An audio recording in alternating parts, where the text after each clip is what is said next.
इस कार्यक्रम के पुण्यार्जक हैं श्री राजीव जैन, स्टार पेपर मिल, श्रीमती अनीता जैन, पुत्री मधुरिका जैन, प्रीतिका जैन, जैन बाग, सहारनपुर, उत्तर प्रदेश। विशिष्ट चिंतन की धारा ही जगत में जीव को विशिष्टता दिलाया करती है। जब तक चित्त में विशिष्ट चिंतन की धारा प्रवेश नहीं होगी, तब तक जीव का चारित्र निर्माण नहीं हो सकता, और चारित्र निर्माण जिसका नहीं है वह कभी जगत में पूज्यता को प्राप्त नहीं कर सकता। ज्ञान और चारित्र, ये दो चीजें जीवन में जीव को बहुत कुछ दिलाया करती हैं। ज्ञान जिसके पास है, जेब में पैसा ना हो लेकिन ऊपर वाला स्थान खाली ना हो, जिसके जेब में पैसा ना हो लेकिन ऊपर का स्थान खाली ना हो, तो कोई जगत में चिंता नहीं है। पैसा जेब में नहीं है चलेगा, लेकिन बुद्धि नहीं है इस संसार में नहीं चल पाएगा। लेकिन पैसा जेब में हो, जितने यहाँ सब वरिष्ठ लोग बैठे हुए हैं, सब श्रेष्ठी वर्ग है, पैसा जेब तक रहे तब तो बहुत अच्छा रहेगा। पैसा मस्तिष्क में नहीं आना चाहिए। जिस दिन पैसा मस्तिष्क में आ जाएगा, उस दिन ना तो जिनेंद्र भगवान दिखते हैं, ना भगवान महावीर स्वामी दिखते हैं, ना कि कोई भी देव शास्त्र गुरु दिखाई देते हैं। जेब में पैसा होगा तो चलेगा, लेकिन जेब में से पैसा जब मस्तिष्क में आ जाता है, यही हुआ था गौतम स्वामी के साथ। किसी भी प्रकार की वैभव जब मस्तिष्क में चढ़ जाता है तो प्रभु प्रभु नहीं दिख रहे थे। जब मस्तिष्क में मद चढ़ा होता है तब कहाँ प्रभु प्रभु दिख रहे थे। तब तो ये लग रहा था, देखता हूं सौधर्म इंद्र को भी क्या बोलता है जी मद में। सुभाष भैया, सौधर्म इंद्र खड़ा हो जिसके सामने, उसको नहीं पता है लेकिन ऐसा वैसा बन के नहीं गया था, उसको भी पता था कि ये बहुत मद वाला व्यक्ति है।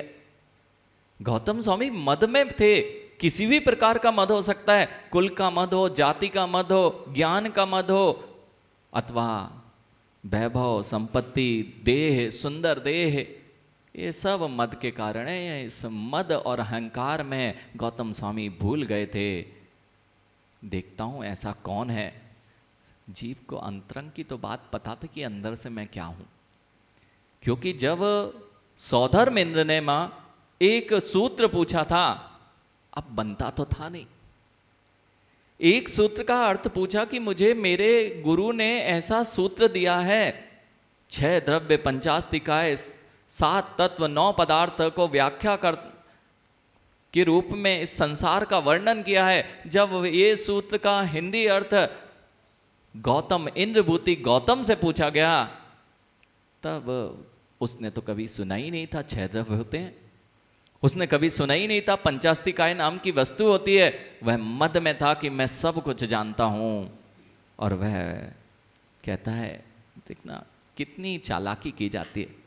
जब नहीं आती ना वस्तु, तो तुम लोगों से क्या बात करना, तुम्हारे गुरु से मिलेंगे। जैसे अपन भी ऐसा करते हैं, कई बार ऐसा होता है जब अपने को बच्चों की बात का उत्तर नहीं बनता ना, बेटा अभी तुम्हारे काम की नहीं है कि आता नहीं है।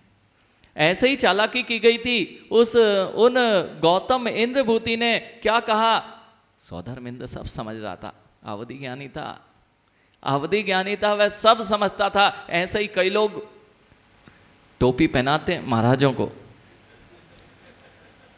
सत्य है, ऐसी सुभाष भैया जिनके नाम पर हमारा नाम चलता है, तुम उन्हें नहीं छोड़ोगे तो फिर दुनिया में कौन तुम्हारे ऊपर। आप देख लीजिए, ऐसे शब्दों को हमने गृहस्थ अवस्था में सुन लिया था मटरू भैया। गृहस्थ अवस्था में ऐसे शब्दों को सुना कि महाराज तो हमारी जेब में रहते हैं। क्यों?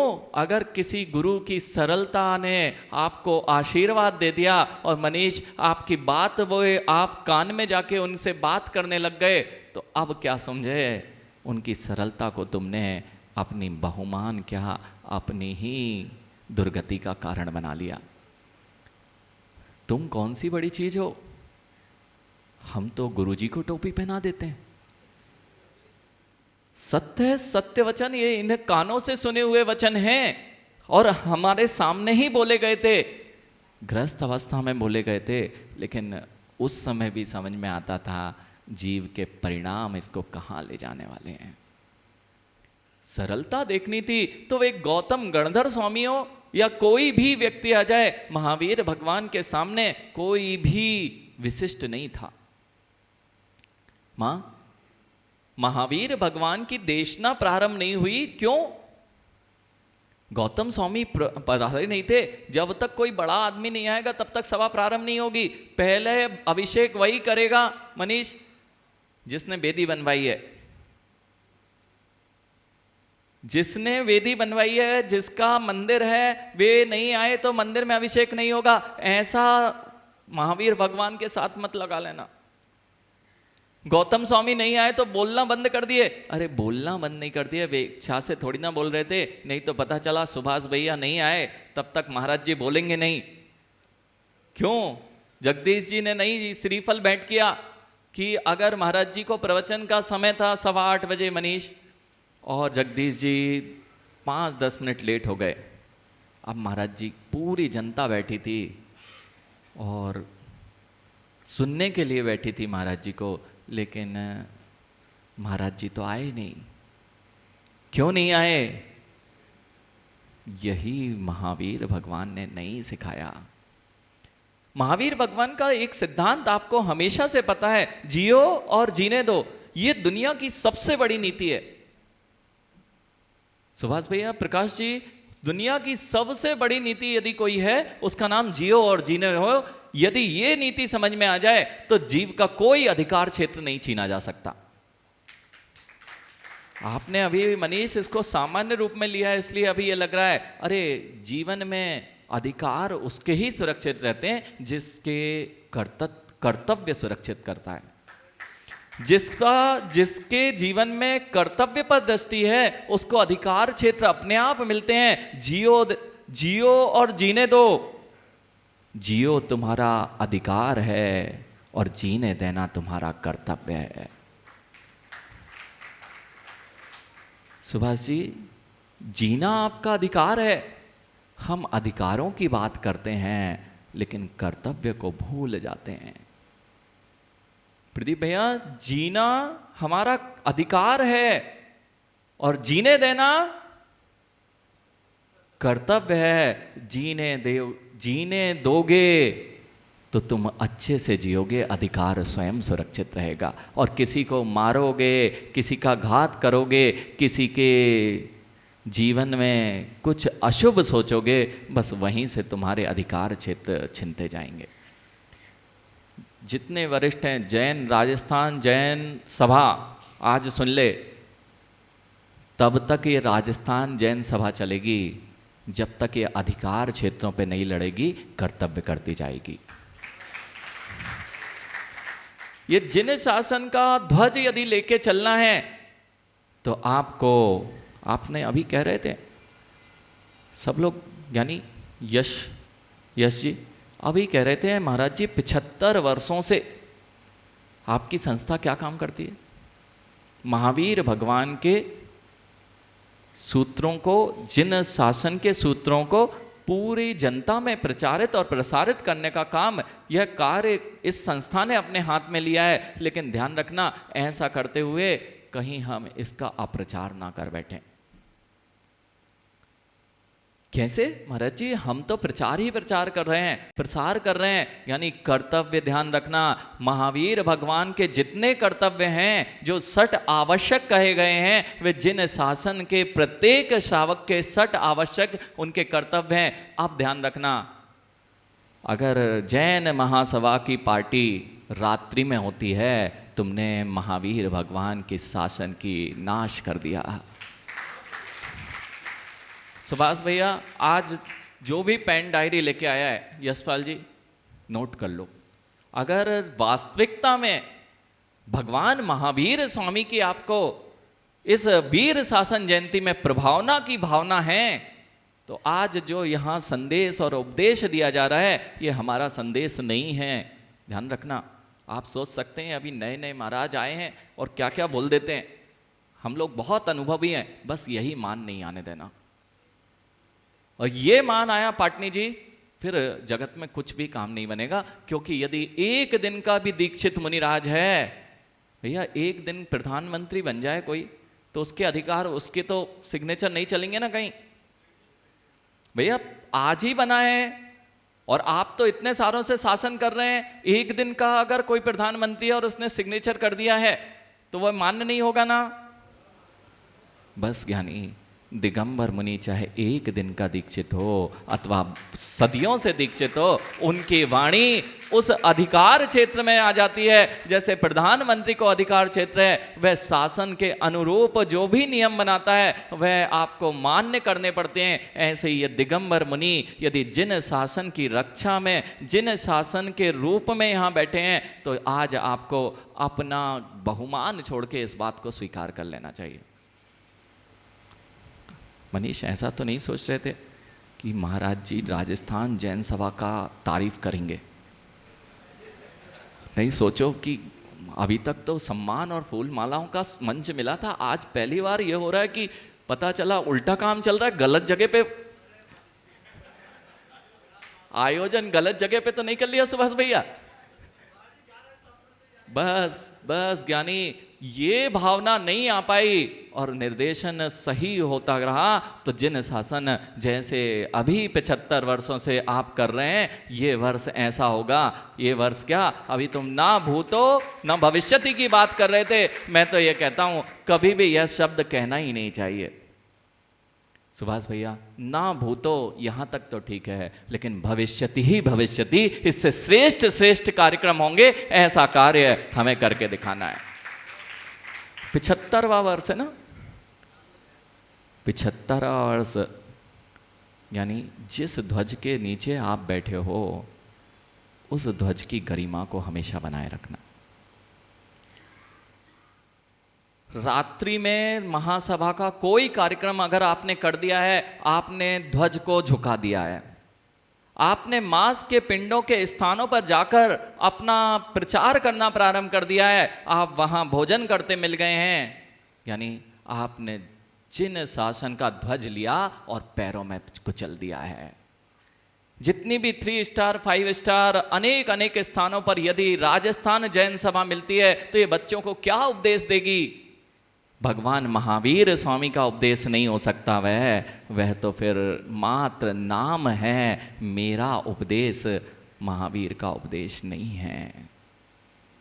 सुभाष भैया, जिससे भी आपको मंत्रिमंडल बैठा है आपका, आज अगर ये आपको अंकित कराना है बिल्कुल करा लें कि जो भी पास करना है आपको, आज के लिए नहीं, मात्र आज के लिए नहीं, आप कितने दिन रहेंगे, लेकिन आपके निर्देशन में, आपकी अध्यक्षता में राजस्थान जैन सभा की एक ऐसी कर्तव्य की सारणी बन जाए जो जिन दर्शन के ध्वज को नीचा नहीं होने देगी, हमेशा उच्चता की ओर लेके जाएगी।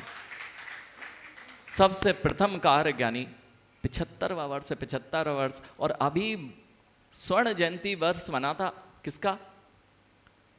यानी स्वर्ण जयंती वर्ष बना था स्वतंत्रता का, तो एक अभियान चला था। बस आप लोग को वही अभियान छेड़ना है। क्या अभियान चला था? यानी घर घर तिरंगा, घर घर तिरंगा। और जैसे ही वह लोग तिरंगा लेके निकलते थे, लोगों के अंदर भावनाएं जागृत हो जाती थी। आज से 75वां वर्ष आपको हो गया है, आज से हर घर में पचरंगा, जिनेंद्र भगवान का ध्वज इस जयपुर शहर के हर घर में, ये राजस्थान जैन सभा का काम है। इतने ही नहीं सुभाष जी, कभी देखा वो जब से पूरे नगरों में वो तिरंगे की बहुत ऊंचाई दिखाई देने लगी है, तब से भावनाएं बदली हैं। जब से तिरंगे वो नगर के चौराहे चौराहे पर बहुत ऊंचाई पर दिखते हैं। बस जितने आपके मुख्य स्थान है, राजस्थान से ही नहीं, चाहे महावीर जी हो, चाहे अनेक स्थान हो, उतने ही बड़े ध्वज आपको हर नगर के मुख्य स्थानों पर स्थापित करने का प्रण लेना है। और वह जिस दिन आपकी महावीर जयंती होगी, यशपाल जी, जिस दिन आपकी महावीर जयंती होगी, उसमें पूरी जैन धर्म और जैन सभा, इतने ही से लोग नहीं है मुझे पता है राजस्थान जैन युवा सभा में, यानी कितने हैं, 10,000, 10,500 तो जयपुर में कितने, 35,000, यानी एक आवाज पे खड़े होना है। तो जिस निर्देशन में यहाँ महावीर भगवान का निर्देशन है, उसमें चलोगे, 35,000 एक आवाज पर खड़े मिलना चाहिए जहां आवश्यकता मिल जाए। सुभाष भैया, ऐसा कुछ करना है। ये कैसे होगा? घर घर पचरंगा, घर घर जिनेंद्र भगवान का ध्वज। और जैसे ही होगा, किसकी पहल? राजस्थान जैन सभा की पहल। इसमें जब ये होगा, देखो, नहीं तो मनीष कैसे झंडा लेगा? अच्छा लगेगा क्या मनीष? सुभाष जी झंडा लेंगे? ये झंडा लेना हमारा काम है क्या? नौकर लेते हैं झंडा तो, शांतिलाल जी, नौकर ही लेते ना झंडा। तो एक देखो, आज से ही काम कर सकते हो। बहुत सुंदर सा विचार आया है और आज ही से आपकी नहीं इकट्ठे हो रहे ना, अब नए तरीके से जिन शासन को आगे बढ़ाना पड़ेगा। आपने जो बात कही है, नए तरीके से जिन शासन को आगे बढ़ाना पड़ेगा। सबसे पहले आज आपको, आज शाम से ही वीर शासन जयंती, आज से महावीर भगवान की शासन की स्थापना हुई। और जिस दिन शासन की स्थापना होती है, उस दिन ध्वजारोहण अवश्य होता है। ध्वजारोहण अवश्य होता है। क्यों? गणतंत्र की स्थापना हुई थी 26 जनवरी। किसकी स्थापना थी? शासन की स्थापना थी। सुभाष जी, किसकी स्थापना थी उस दिन? भारत शासन अपना लागू करने जा रहा था। आज भी जिनेंद्र भगवान का शासन इस पंचम काल में लागू हुआ था। इसके पहले तक पार्श्वनाथ भगवान की सरकार चल रही थी। इसके पहले पार्श्वनाथ भगवान के शासन की सरकार चल रही थी। लेकिन आज कई दिन हैं जहां से महावीर भगवान का शासन प्रारंभ हुआ। और गणतंत्र जब लिखा गया था, सबसे प्रमुख होता है, सलामी दी जाती है, कार्यक्रम किए जाते हैं। आज से राजस्थान जैन सभा का यह वीर शासन जयंती 35,000 लोगों के साथ एक विशालतम कार्यक्रम के साथ बदलना चाहिए। इस कार्यक्रम के पुण्यार्जक थे श्री राजीव जैन, स्टार पेपर मिल, श्रीमती अनीता जैन, पुत्री मधुरिका जैन, प्रीतिका जैन, जैन बाग, सहारनपुर, उत्तर प्रदेश।